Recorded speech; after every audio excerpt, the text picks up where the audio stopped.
इस भीषण गर्मी में आप एक ऐसा कूलर देख रहे हैं जो कंबल उड़ के सोने पे मजबूर कर दे, तो इस वीडियो को शुरू से लेकर एंड तक देखिएगा। आपको एक ऐसा कूलर दिखाऊंगा जिसको मैं पिछले कई दिनों से यूज कर रहा हूं और इसका परफॉर्मेंस काफी तगड़ी देखने को मिली। बिल्ड क्वालिटी भी काफी बढ़िया है और इसमें एक बार फुल टंकी पानी भरने के बाद आराम से 1.5 से 2 दिन चल जा रहा है। और इस डेजर्ट एयर कूलर को मैंने ऐसे ही रेंडमली परचेस नहीं कर लिया है। परचेस करने से पहले अलग अलग इलेक्ट्रॉनिक शॉप विजिट किया था, अलग अलग ब्रांड के मैंने कूलर देखे, प्राइस का कंपेयर किया, फीचर्स का कंपेयर किया, बिल्ड क्वालिटी देखी और उसके बाद फाइनली मैंने इस पार्टिकुलर मॉडल को सिलेक्ट किया है। और हाँ, ये वीडियो किसी भी तरीके से प्रमोशनल वीडियो नहीं है। मैंने अपने पैसों से इस कूलर को खरीदा है पर्सनल इस्तेमाल के लिए। तो जैसा ये प्रोडक्ट है वैसा ही जेन्युइन रिव्यू आप लोग के साथ साझा करने वाला हूँ। चलिए फिर वीडियो को शुरू करते हैं। चलो भाई, तो अपना जो कूलर है वो आ चुका है। अब इसको सेटअप करते हैं ले जाके ऊपर। तो ये है हेवल्स का कूलर 55 डेजर्ट कूलर जो 55 लीटर टैंक के साथ आता है और साथ ही साथ इसमें तीनों side bacteria sealed honeycomb pad लगे हुए हैं। ये ना सेफ्टी के लिए आया था। कवर से निकालने के बाद कुछ ऐसा रैपिंग में लपेट के दिए हैं ये लोग। काफी बढ़िया पैकिंग मेरे को लगा और चारों तरफ से भी देख रहा हूँ तो पैकिंग का मतलब फुल मार्क्स। इसका जो व्हील है काफी फ्री है यार। इसमें पानी भी भर दोगे तो भी आपको खिसकाने में प्रॉब्लम नहीं होगी। और ये है भाई साहब फाइनल प्रोडक्ट। खुशी हो रही है इसका बिल्ड क्वालिटी देखकर। यूजर मैनुअल है और इसी में वारंटी कार्ड भी होगा, तो दोनों के लिए काम ही आ जाएगा। ओवरऑल बॉडी मटेरियल की बात करूं तो अच्छे खासे प्लास्टिक से इसको बिल्ड किया गया है। एबीएस मटेरियल मेरे को सुनने में आया था, काफी बढ़िया है। सामने की तरफ 2 नॉब देखने को मिलता है। एक से आप स्पीड कंट्रोल कर सकते हो पंखे का, हाई मीडियम लो, और दूसरे पे जो पंप होता है उसको ऑन और ऑफ कर सकते हो और स्विंग जो होता है अंदर से उसको भी मैनेज कर सकते हो। बाकी आप लोग को 2 नॉब यहाँ देखने को मिल जाते हैं और इससे जो सामने का है ना फ्लैप, इसको आप लोग अप डाउन कर सकते हो। जैसे कि ये देखो, मैं इसको अप डाउन कर रहा हूँ तो ये अप डाउन हो जा रहा है। और इस वाले नॉब से नीचे वाले फ्लैप को आप लोग एडजस्ट कर सकते हो। यहाँ आपको कूल एयर 55 का ब्रांडिंग देखने को मिल जाएगा और नीचे व्हील देखने को मिल जाएगा। और व्हील में एक और खास बात ये है कि इसको लॉक भी लगा सकते हो। हालांकि जब इसमें पानी भर जाएगा ना तो हिलता नहीं है, लेकिन कभी ऐसा हो रहा है तब व्हील में लॉक भी लगा सकते हो ताकि ये हिले नहीं। और पीछे दिखाऊं तो पीछे से कुछ आप लोग को ऐसा नजर आएगा। ये पूरा आपको हनीकॉम्ब दिया गया है। और इस पर्टिकुलर मॉडल को चूज करने के पीछे एक और रीजन ये भी था कि जो हनीकॉम्ब है ना, इसका साइज जितना लंबा और चौड़ा होगा उतना ही ये ठंडा हवा देगा। बाकी नए नए जितने मॉडल कूलर आ रहे हैं मैक्सिमम आप नोटिस कीजिएगा तो जो हनीकॉम्ब की चौड़ाई एंड लंबाई है ना काफ़ी कम देते हैं ताकि वो लुक में अच्छा दिखे। लुक में अच्छा बेशक वो दिखेगा, लेकिन ज़्यादा ठंडा हवा दे ही नहीं पाएगा, क्योंकि हवा जब खींचेगा नहीं तो देगा कहाँ से।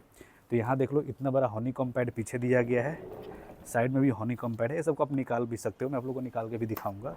और साइड में भी आप लोगों को हनीकॉम्ब पैड इधर देखने को मिलेगा। अब इसको निकालने के लिए सिंपल सा यहाँ लॉक दिया गया है, तो इसको ऐसे डाउन कर देना है और इसको साइड कर देना है और ये जो है आपका निकल के बाहर ऐसे आ जाएगा। इसकी जो मोटाई है हनीकॉम्ब पैड की काफ़ी बढ़िया है। मतलब इसको दिखाऊं तो 1 इंच से ज़्यादा है, लगभग 1 से 1.25 इंच का मोटाई आप लोगों को हनीकॉम्ब पैड में देखने को मिल जाएगा। और अंदर का सिस्टम दिखाऊं तो अंदर का सिस्टम कुछ देखिए, मिनिमल सा डिजाइन है। ये हो गया पाइप, ये हो गया मोटर। मोटर का लोग क्वेश्चन करेंगे कॉपर है कि एल्यूमिनियम का है, तो देखो इस पे कहीं अब कंपनी ने मेंशन तो नहीं किया है। कुछ लोगों ने बताया है कि कॉपर है, मैं गारंटी नहीं ले रहा हूँ, लेकिन कुछ लोगों ने बताया कि कॉपर है। बाकी ये हो गया पाइप पंप का। ये है इसका कूलर का ब्लेड और ये एल्युमिनियम का ब्लेड है। कई सारे वीडियो में मैंने देखा कि लोग बोल रहे थे स्टील का ब्लेड है, जो कि बिल्कुल गलत है। ये स्टील का नहीं है, ये है एल्युमिनियम का। फिर भी ये काफ़ी बढ़िया है क्योंकि मेटल ब्लेड है, तो इससे जो हवा होता है ना वो ठंडा जाता है। बाकी ये हो गया मोटर, और मोटर को पकड़ने के लिए ये देखो इस टाइप का कुछ आप लोगों को प्लास्टिक का चीज़ देखने को मिलेगा।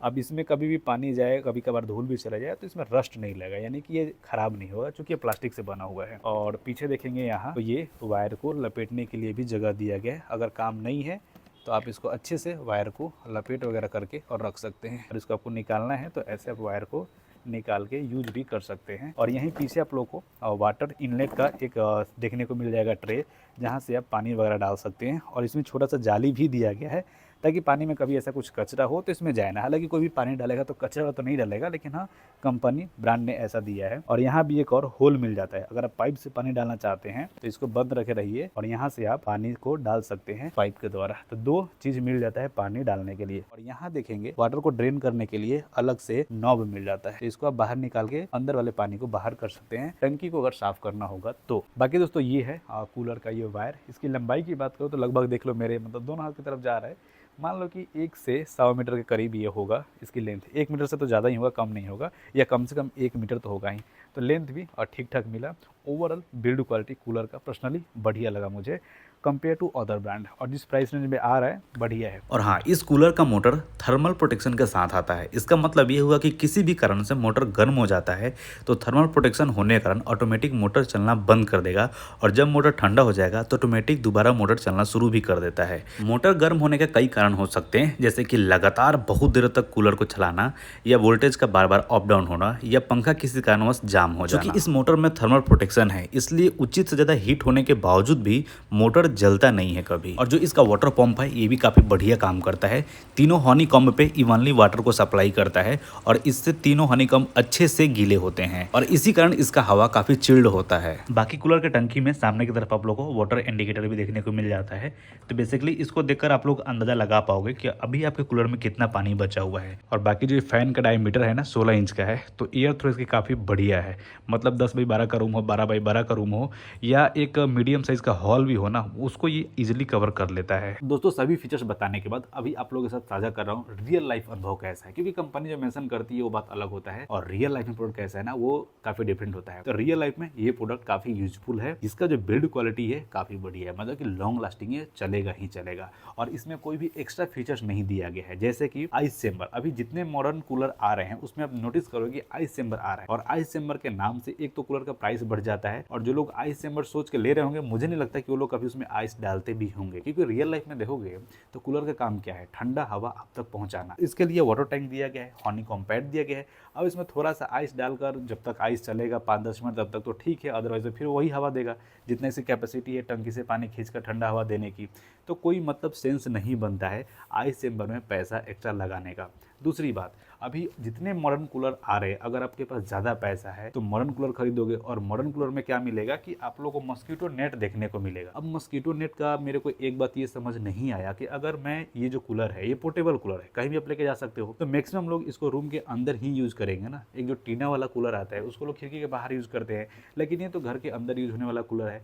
तो जब घर में आपके मच्छर रहेगा ही नहीं तो मस्कीटो नेट लेकर कोई मतलब है नहीं। और मस्कीटो नेट लेने से एक नुकसान ये भी होता है कि एयर फ्लो कम हो जाता है। नया नया कूलर में तो ठीक काम करेगा, लेकिन धीरे धीरे उस पर रस्ट डस्ट जो भी धीरे धीरे होगा जमेगा, और इससे आप लोग का जो एयर थ्रो होता है ना कूलर की कम हो जाती है। बाकी पैसा आपका है, परचेसिंग डिसीजन भी आपकी होनी चाहिए, लेकिन जो चीज़ें मैं खरीदने से पहले नोटिस किया वो बस आप लोगों के साथ साझा कर रहा हूँ। तो इस कारण मैंने इस कूलर को चूज़ किया, क्योंकि इसमें कोई भी एक्स्ट्रा फंक्शन नहीं दिया गया है, काफ़ी रिलायबल ब्रांड भी है, और ये अभी का लेटेस्ट मॉडल नहीं है, ये लगभग 3-4 साल पुराना मॉडल है। आप यूट्यूब पे सर्च करोगे तो 3 साल 4 साल पहले भी इस मॉडल को किसी न किसी ने रिव्यू किया है। इसका मतलब कि पुराना कूलर है, अभी भी इसी डिजाइन के साथ आता है। बाकी जो इसका एयर थ्रो है वो भी काफ़ी बढ़िया है। मैं रहता हूँ लगभग 12x12 के रूम में, अगर आप हॉल में भी रहते हैं ना तो ये कूलर परफेक्ट होने वाला है। एक कॉर्नर पे लगा देंगे, स्विंग इसका ऑन कर देंगे तो चारों तरफ ये हवा देगा और आपके रूम को ठंडा रखेगा। और नॉइज़ लेवल की बात की जाए तो नॉइज़ लेवल भी काफ़ी बढ़िया है। मैंने तो अभी तक इसको स्लो में ही चलाया है, और स्लो में चलाने के बाद लगभग ये 6 फीट दूर रखता हूँ अपने से, 6 से 7 फीट, और उसके बाद अच्छी नींद आती है। नींद आने में कोई डिस्टर्बेंस फील नहीं होती है इसके नॉइज़ से, यानी कि नॉइज़ लेवल भी कम है। तो रिकमेंड है, अगर आप लोग के बजट में ये फिट बैठता है तो बिल्कुल हेवल्स का ये मॉडल ले सकते हो। और इसका प्राइस की बात किया जाए तो मैंने इसको खरीदा है लगभग वही 9500 के आसपास। थोड़ा सा डिस्काउंट मुझे एक्स्ट्रा मिल गया क्योंकि जहाँ से मैंने खरीदा वो जान पहचान के थे। बाकी अगर आप जाओगे लेने के लिए, ऑनलाइन भी लोगे, तो वही 10 साढ़े 10 से 11,000 के बीच इसका प्राइस मिलने वाला है। इस कूलर में आप लोग को ओवरऑल 1 ईयर की वारंटी भी देखने को मिल जाती है। तो इस प्रोडक्ट को मैं टैग कर दूंगा, अगर आपको चाहिए तो एक बार लेटेस्ट प्राइस चेकआउट करना, और वहीं से इस प्रोडक्ट को खरीद भी सकते हो, क्योंकि कूलर भाई साहब परफेक्ट है।